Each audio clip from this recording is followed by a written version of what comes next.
கதை 15. நம்பிக்கையான கீரி. ஒரு ஊரில் ராம் என்ற விவசாயி புதிதாக திருமணம் செய்து மனைவியுடன் வாழ்ந்து வந்தார். அந்த தம்பதியினருக்கு குழந்தை பிறக்காததால் வருத்தமடைந்தனர். இருவரும் பிற குழந்தைகளிடம் மிகவும் பாசமாகவும் இருந்து வந்தனர். ஒரு நாள் ராம் தனது நிலத்திற்கு வேலையாகச் சென்றபோது ஒரு கீரிப்பிள்ளை பார்த்தார். அது மிகவும் சோர்வாகவும் பலவீனமாகவும் காணப்பட்டது.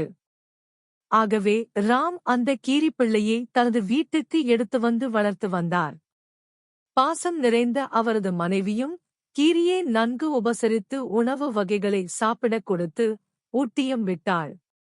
சத்தான உணவுகள் கிடைத்ததால் அந்த கீரி விரைவில் ஆரோக்கியமானது. இந்த நல்ல செய்கையினால் அந்த தம்பதியினருக்கு ஒரு குழந்தையும் பிறந்தது.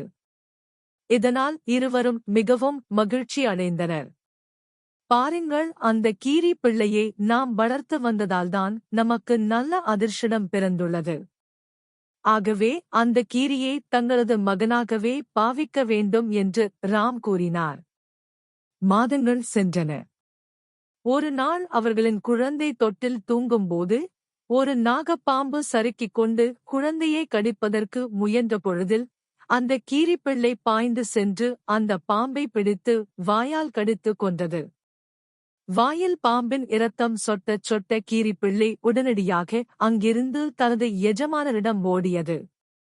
ராம் கீரிப்பிள்ளை வாயிலிருந்து இரத்தம் வடிய தன்னிடம் ஓடி வருவதை கண்டார்.